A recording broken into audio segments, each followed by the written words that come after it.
ಮೇಲೆ ಪ್ರಭಾವ ಬೀರ್ತಾ ಇದೆ. ಇಡಿ ಮೂಲದ ವಿಪಕ್ಷ ನಾಯಕರ ಮೇಲೆ ಪ್ರಭಾವ ಬೀರ್ತಾ ಇದೆ. ಬಿಜೆಪಿ ವಿರುದ್ಧ ಸಚಿವ ರಾಮಲಿಂಗಾರೆಡ್ಡಿ ಗಂಭೀರವಾದಂತ ಆರೋಪವನ್ನು ಮಾಡ್ತಾ ಇರೋರು. ನ್ಯಾಷನಲ್ ಹೆರಾಲ್ಡ್ ಪ್ರಕರಣದಲ್ಲಿ ಅಧಿಕಾರ ದುರುಪಯೋಗ ಆಗಿದೆ. ಪ್ರಧಾನಿ ಅಮಿತ್ ಶಾ ಅಧಿಕಾರವನ್ನು ದುರುಪಯೋಗ ಪಡಿಸಿಕೊಂಡಿದ್ದಾರೆ. ಪಕ್ಷಕ್ಕೆ ಸೇರ್ಪಡೆ ಆದರೆ ಅವರ ಮೇಲೆ ಪ್ರಕರಣಗಳನ್ನು ಕೈಬಿಟ್ಟಿದ್ದಾರೆ. ಹೈಕೋರ್ಟು, ಸುಪ್ರೀಂ ಕೋರ್ಟು ಇದೆ, ಜನತಾ ನ್ಯಾಯಾಲಯ ಇದೆ. ಮುಂದಿನ ಹೋರಾಟ ನಾವು ಮಾಡ್ತೀವಿ ಅಂತ ಸಚಿವ ರಾಮಲಿಂಗಾರೆಡ್ಡಿ ಅವರು ಹೇಳಿದ್ದಾರೆ.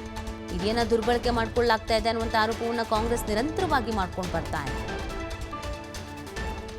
ನಾಯಕರಿಗೆ ಒಂದು ಮಟ್ಟಿಗೆ ಒಂದು ವಿಜಯ ಸಿಕ್ಕಿರುವಂಥದ್ದು, ಕೇಂದ್ರ ಸರ್ಕಾರಕ್ಕೆ ಹಿನ್ನಡೆ ಆಗಿರುವಂಥದ್ದು. ಈ ಬಗ್ಗೆ ಮಾತನಾಡಲಿಕ್ಕೆ ಸಚಿವರಾದ ರಾಮಲಿಂಗಾರೆಡ್ಡಿ ನಮ್ಮ ಜೊತೆ ಇದ್ದಾರೆ. ಸರ್, ನ್ಯಾಷನಲ್ ಹೆರಾಲ್ಡ್ ಕೇಸ್ನಲ್ಲಿ ಕೇಂದ್ರ ಸರ್ಕಾರಕ್ಕೆ ಹಿನ್ನಡೆ ಆಗಿರುವಂಥದ್ದು, ಈ ಬಗ್ಗೆ ಇವತ್ತು ಪ್ರತಿಭಟನೆ ನಡೆಸ್ತಾರಂಥದ್ದು. ಈಗ ಹೇಳಿ ಕೇಳಿ BJP ಸರ್ಕಾರ ಬಂದ ಮೇಲೇ ಇಡಿ, IT ಮತ್ತು ಇನ್ನಿತರ CBI ಇದನ್ನೆಲ್ಲ ಕೂಡ ದುರುಪಯೋಗ ಮಾಡ್ಕೊಳ್ತಾ ಇದ್ದಾರೆ. ಇಡಿ ಪ್ರಾರಂಭ ಆಗಿದ್ದು 1956ರಲ್ಲಿ. 56 ಆದಮೇಲೆ ಯಾವ ಸರ್ಕಾರಗಳು ಕೂಡ ಈ ಮಟ್ಟದಲ್ಲಿ CBI, ಇಡಿ, IT ದುರುಪಯೋಗ ಮಾಡಿಕೊಳ್ಳಲಿಲ್ಲ. ಉದಾಹರಣೆಗೆ ಮನಮೋಹನ್ ಸಿಂಗ್ ಅವರಿದ್ದಾಗ ಇಡಿ 1400 ಪ್ರಕರಣಗಳನ್ನು ಆ ಸಂದರ್ಭದಲ್ಲಿ ದಾಖಲೆ ಮಾಡಿಕೊಂಡಿದ್ದರು ಆ ಅವಧಿನಲ್ಲಿ.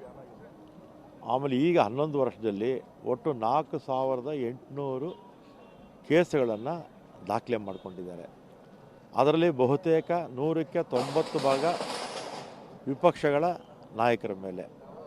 ಅದರಲ್ಲಿ ಭಾಳಷ್ಟು ಜನ ವಿಪಕ್ಷ ನಾಯಕರುಗಳು ಇಡಿ, ಈ CBI ಕೇಸುಗಳಾದ ಮೇಲೆ ಅವ್ರ ಪಕ್ಷಕ್ಕೆ ಸೇರಿಕೊಂಡಿದ್ದಾರೆ.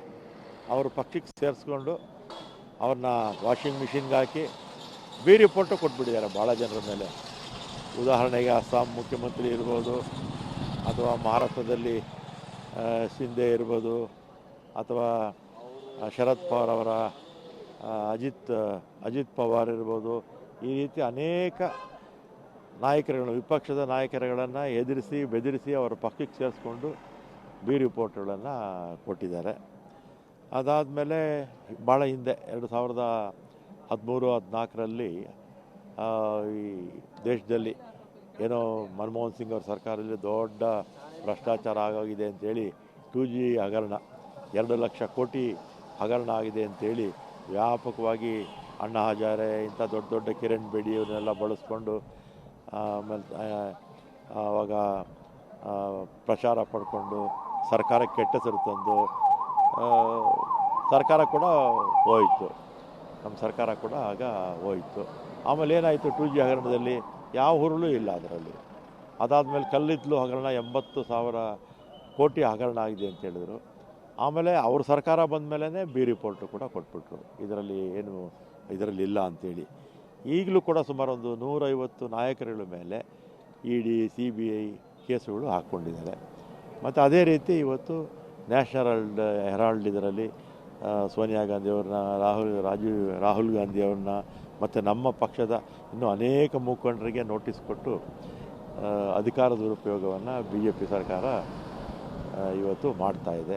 ಅದರಲ್ಲೂ ವಿಶೇಷವಾಗಿ ದ್ವೇಷ ರಾಜಕಾರಣ, ಪ್ರಧಾನಮಂತ್ರಿಗಳಿರ್ಬೋದು, ಗೃಹ ಮಂತ್ರಿಗಳಿರ್ಬೋದು, ಇಡೀ ದೇಶದಲ್ಲಿರ್ತಕ್ಕಂಥ ಎಲ್ಲ BJPಯವರು ಕೂಡ ದ್ವೇಷ ಭಾಷಣದ ಮೂಲಕ, ದ್ವೇಷ ರಾಜಕೀಯದ ಮೂಲಕ ವಿಪಕ್ಷಗಳನ್ನು ಹತ್ತಿಕ್ಕುವ ಕೆಲಸವನ್ನು, ವಿಪಕ್ಷ ನಾಯಕರನ್ನು ಹತ್ತಿಕ್ಕುವಂಥ ಕೆಲಸ ಮಾಡಿ ಪ್ರಜಾಪ್ರಭುತ್ವಕ್ಕೆ ಧಕ್ಕೆ ತರ್ತಾ ಇದ್ದಾರೆ.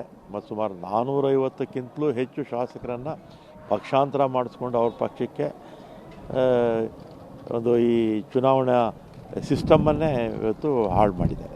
ಮುಂದಿನ ನಡೆ ಏನು ಸರ್ ಕೇಂದ್ರ ಸರ್ಕಾರದ ವಿರುದ್ಧ? ನೋಡೋಣ, ಇವತ್ತು ದೇಶಾದ್ಯಂತ ಎಲ್ಲ ಕಡೆ ಪ್ರತಿಭಟನೆ ಆಗ್ತಾ ಇದೆ. ಆಮೇಲೆ ಇದ್ರ ಮೇಲೆ ಅವ್ರು ಏನೇ ಮಾಡಲಿ, ಕೋರ್ಟ್ ಇರುತ್ತಲ್ಲ, ಸುಪ್ರೀಂ ಕೋರ್ಟ್ ಇದೆ, ಹೈಕೋರ್ಟ್ ಇದೆ, ಎಲ್ಲದಕ್ಕಿಂತಲೂ ಮೇಲೆ ಜನರ ತೀರ್ಪು ಇದೆಯಲ್ಲ, ಜನ ಏನು ಮಾಡ್ತಾರೋ ನೋಡೋಣ ಮುಂದಕ್ಕೆ. Okay sir, thank you. ಇದಿಷ್ಟು ಸಚಿವ ರಾಮಲಿಂಗಾರೆಡ್ಡಿ ಅವರ ಮಾತಾಗಿತ್ತು. ಕ್ಯಾಮ್ರಾ ಪರ್ಸನ್ ಚಂದ್ರು ಜೊತೆ LN ಸ್ವಾಮಿ, TV5 ಬೆಳಗಾವಿ.